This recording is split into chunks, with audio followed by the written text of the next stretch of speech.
Now to discuss Slovakian president's visit to Poland, we're joined by Grigorij Mesežnikov, a political scientist, and the president of the Institute for Public Affairs. Welcome to tvpworld. Good to have you. Good evening, gentlemen. Now, we've just heard through the efforts of our colleague here, a lot of positive energy, a lot of positive wording from these two presidents, also meeting Prime Minister Tusk. But it would seem, for the observer of political regional politics, that, some months ago, the wordings out of Bratislava and this new president were quite different when it comes to Ukraine. Is there a shift now? Is this now a different Peter Pellegrini, a different Slovakia that's on board with Poland, with NATO? Well, it's an interesting question. I think that since the government which was somehow formed after the last parliamentary elections in October, this government was heading in a bit different direction. And it complicated Slovakia's relations with Western partners, with allies, with Czech Republic, partially even with Poland. And Peter Pellegrini is presenting maybe another phase of Slovak foreign policy, but it's the government, it's Slovak government which is deciding. And Slovak government is de facto stopped deliverance of weapons to Ukraine from Slovak arsenals. It's true that Slovak private and state-owned weapon factories are producing on the commercial basis, producing armaments for Ukraine. Weapons from the Western countries are passing through territory of Slovakia, so Slovak government didn't stop the assistance to Ukraine. But politically, the support is much weaker than before. And in the government, there are at least two parties. Slovak National Party, the minor partner, and Smer Party, which is party of Prime Minister Fico, which are de facto on the positions of the so-called peace. And the practical implementation of these proposals would mean that it will in favor of Russia. So Peter Pellegrini is trying to a little bit distance itself from the excesses of foreign policy of Robert Fico. But de facto, as I said, it's Slovak government which is deciding. And of course, it's positive that Peter Pellegrini somehow confirmed that Slovakia, as a member of EU and NATO, will be trying to fulfill all obligations. And it was good demonstration of better relations between Slovakia and Poland in the last maybe months.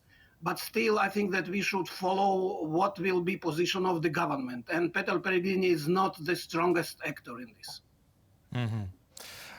Well, talking about Peter Pellegrini, it's his second official visit after Czechia. So how important is Poland for Slovakia?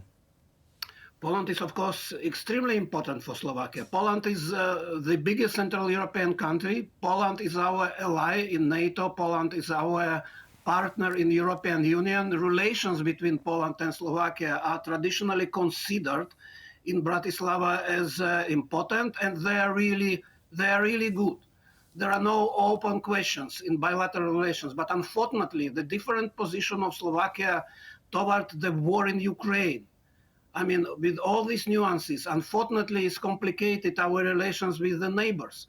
It's a fact in relations with the Czech Republic that Czech government cancelled some informal formats of cooperation with Slovakia. It, of course, undermines the trust between these two countries. And unfortunately, also with Poland, we know that Donald Tusk a couple of times expressed his maybe not open disagreement, but at least different position concerning Slovakia's policy toward Russian-Ukrainian war.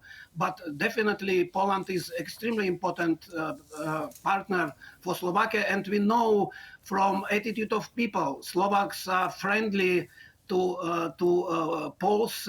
It's a mutual trust between the populations. There are projects, especially in the format of V4, not only on bilateral basis, but also on multilateral basis within the V4 group. Mm-hmm. I also want to ask you something, Grigorij, because one of the elements you mentioned, these various formats, V4, 3Cs, various things that are critical for the region. But also something that came up during these bilaterals today was the talks by President Duda, who brought up the Central European pipeline system. So for many not in the know about this, this is very much critical fuel that has been set up in the late 50s to try and power through and distribute essential fuel supplies for NATO allies. And that only goes to about Germany, so from Belgium, France, and then to the Western German side. Do you think that there's appetite here by the Slovaks and obviously by the Poles to extend that into the eastern flank of NATO? Will Slovakia support this? Well, concerning all this, energetic agenda, pipelines and so on, I think that Slovakia is open to cooperation and that know that some infrastructural projects were already implemented. It happened during the previous government. However, I think that the current government is also open to this kind of cooperation. Concerning security issues, of course, the fact that sometimes Slovakia is not speaking by the same voice as its neighbors or our allies, it will not. It doesn't help. It doesn't help. But I think that it would be inadequate to consider Slovakia as a denier of this cooperation. And by the way, you mentioned this 3Cs initiative. Slovakia is a part of this. Formally, Slovakia agreed to be part of this, but not behaving enough enthusiastic, I think. Slovak analysts and some politicians argue that this format of cooperation can be very useful just for practical reasons. Interconnection between transportation and energetic structure. But realistically speaking, I have to say that so far, Slovakia's regional policies are more focused on cooperation in V4 because it's well-structured, well-established, long-standing cooperation. Slovakia is also part of two other regional formats, but not, these formats are not very functional. It's the so-called Slavko format, Austria, Czech Republic, Slovakia. I think that political turbulences in all these three countries are complicated situation for cooperation. And then one, I would say, sleepy format, which is very low profile. It's a Danube regional format. It's Hungary, Austria, Slovenia and Slovakia, but in this format, Slovakia is not very active. I think that when Poland will organize the summit of 3C initiative, Slovakia will participate, and maybe it will be just a new momentum which would energize maybe Slovakia's behavior in this format. And lastly, about the NATO summit in Washington. So do you think that after these consultations between Polish and Slovakian presidents, that two countries will speak with the same voice at the summit in Washington? And looking at the whole region, will all of the eastern flank of NATO speak with the same voice? Well, I hope that at least in the practical issues, we will be speaking the same voice. But again, I'm taking into consideration positions of Slovakia's government, which from time to time is speaking by completely different voice. Prime Minister Fico is oftenly spreading pro-Russian narratives. Slovak Minister of Foreign Affairs met with Sergei Lavrov. So I'm not so optimistic, but I hope that Slovakia will not complicate the whole course of Washington summit. Maybe the position will be not identical in all issues, and Peter Pellegrini, I think that he will be serving as a long hand of Slovak government in this summit. He is not enough impartial, I would say, not enough independent.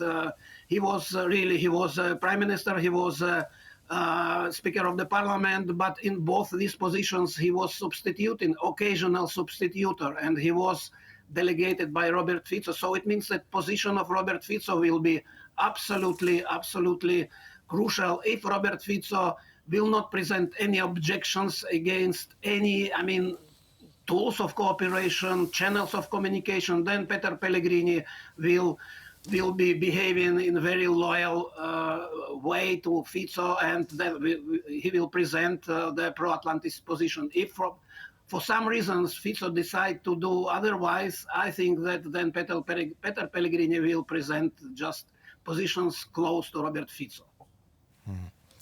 Grigorij Mesežnikov, political scientist and president of the Institute for Public Affairs, was our guest tonight. Thank you. Thank you so much. Very much. Thank you very much. It was my big pleasure.